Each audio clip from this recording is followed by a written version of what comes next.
Hey, welcome back to the shop. This is Zach over at Woodwerks. Time for another weekly update. So this week's been pretty busy, lots of different things going on, but I'll start with some announcements. The Summer's 2x4 Challenge is still going on.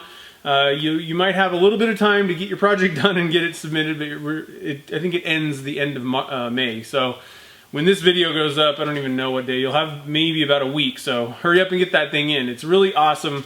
I've been checking out all the entries and it's sweet. So I'll have a playlist, go check those things out, see what people are making out of 2x4s. It's amazing. The other thing that I wanted to mention was I got a sticker from Tim over at Woodworking Maniacs. So I'll have a link to his channel. I really like this logo. He did a really good job on this. So that'll be going up on the pressure pot soon. So thank you, Tim, for that. Let's see, other stuff this week. So one thing I wanted to mention was Sean Rubino's safety day video. He mentioned these safety glasses and I was really curious about them. They have foam, and so when you put them on, they kind of seal, sort of seal, at least close off space between your face and you know, the glasses. And so I've been getting, on the lathe and other things, I've been getting little dust particles flying up under my safety glasses, so I went and bought these. They rock. I'm really picky about safety glasses. If they're too curved or you know, the different lenses make me kind of dizzy. They just blur my vision, sort of. And if they're too close, they fog up, and so these things fit great. They don't blind me, and so thanks to Sean for that tip. These things, they're cheap. They're like $7 or something like that. So pretty cool stuff. So I'll have a link to his video just in case you haven't seen that. It's a good safety video. Lots of good tips in there. So this week I have been doing all kinds of stuff. I actually did finish another platter. I'm not super excited about how the finish came out on this one. I was going for kind of a purple color, and the back looks a little bit better. I actually put some lacquer on the back of it. The front, I was trying out gilt cream and doing different stuff, and I just kind of screwed it up. The one thing though is I like the shape of this one. I did a lot better turning this one, so pretty cool stuff. I got a lot of practice still to get something good done, but I'm having fun with the faceplate turning. It's cool. So the other big thing that I did this week was the stabilizing the OSB stuff. So I think the most impressive thing was the dyed stabilized stuff. This stuff turned out awesome. It looks like it's on fire. So made a duck call. Excuse me. Whoa. Made a duck call and a bottle stopper, and I also made a pen. So I'll put a picture up of those. The video is edited actually, so that'll probably come out next week, next Wednesday. Pretty cool stuff. You know, interesting test. That was that was a different one than it's interesting when you do random weird tests. You find cool stuff and learn something, hopefully. So check that video out. The other thing that I'm doing this week, I don't know if I should touch these or not, but I might just have to get a picture. Oh, they're okay. I'm making sprinkle pen blanks. It's part of a challenge. I'm in a YouTube casting group.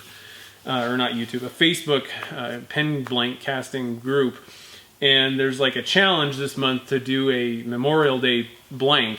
So I wasn't sure what I was going to do. I was actually thinking about going down steampunk, the metal kind of weird stuff. I haven't done that before, but didn't have enough time to gather all the supplies, and I was in Target and they had this box of dollar sprinkles that were red, white, and blue, and I'm like, I'm going to go for it. So interesting stuff. I'll let you know how that goes. What I ended up having to do, I've drilled it at this point. It cut okay, everything was alright, but it is super soft. I maybe shouldn't have put as many sprinkles in there as I did, but what I'm doing is I drilled it out, and what I did was flooded the inside to kind of stiffen up those little candy things with CA glue. And then what I'm doing right now is I actually went back and I'm pouring just West System epoxy, the slow set stuff, in that hole again, and I'm going to re-drill them, and hopefully it'll kind of stay together on the inside.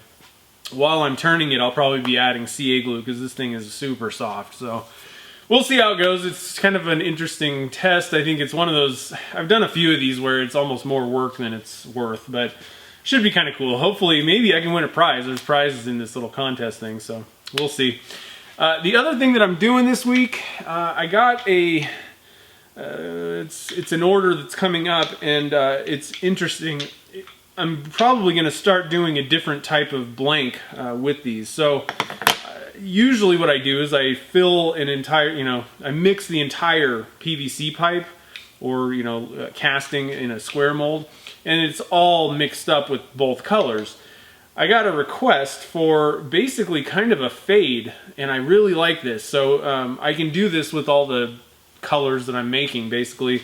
But the bottom, or like the top, one end of it, let's say, just has a little bit of that dye, and so what you do is you cut the blank, and it's kind of fading into white. And the cool thing about the white is the person that wants to buy these actually lasers the, it's for like college schools, or it could be anything really, but he laser engraves or cut, kind of, I don't know, I guess engraves the logo for the school, and then backfills it with the same color. So it's a really awesome pen in the end, and these blanks are going to be cool. I think I'm going to call the series Fade, and they'll probably be available. I'm still kind of working on this a little bit, but pretty cool stuff. One other thing that I want to mention, and I'll be doing a video on this, this is a tip that helps significantly when you're using PVC pipe, clear PVC pipe, so you can actually see what the heck you're doing. With this, with these blanks, it's really hard. I was trying to do a bunch of different things, but you really, certain things that you're doing, you have to see how much resin is in there if you're doing different segments of it. And so clear PVC, I'll do a video on this stuff. I love it. Clear PVC plus those rubber stoppers. I mean, it doesn't get any easier and better than this. Now, there's a little bit of money. I don't think the clear PVC really costs that much more than normal, but you're not going to go to Home Depot and get it. And then the plugs are a little expensive, but man, tape is just stupid as far as I'm concerned.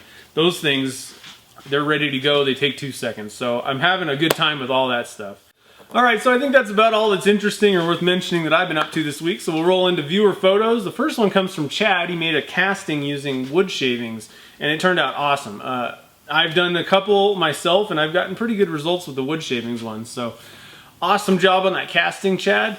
The next one comes from David over in the UK. He made a carbide turning tool. So I really love the darker handle. All the ones that I've made have been kind of the lighter wood, and they look pretty good, but I'd probably prefer a darker handle, and I like the shape and all that stuff. It looks really awesome. So thanks for sending that in, David. Last one comes from Jim. He actually asked me a question on Facebook if it was possible to glue acrylic together, or like the acrylic pen blanks.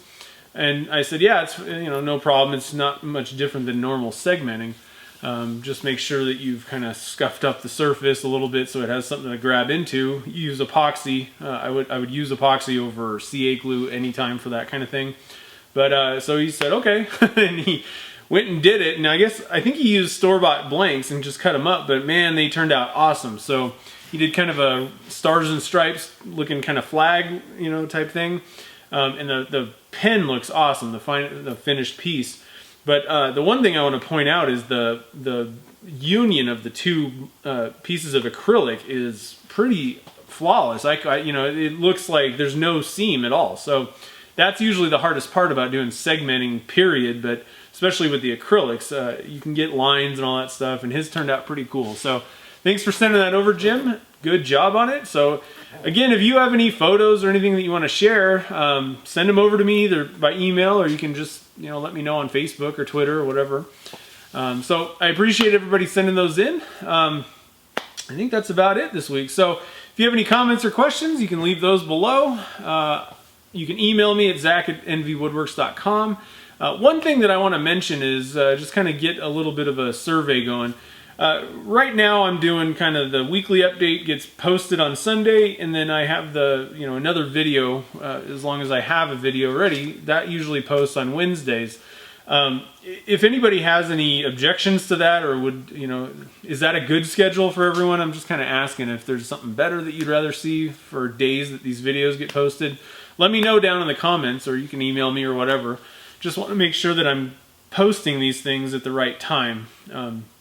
It goes in the feed. As long as you're subscribing, you'll get it anyway, but just want to make sure that these are good times so that I can get things out to you guys.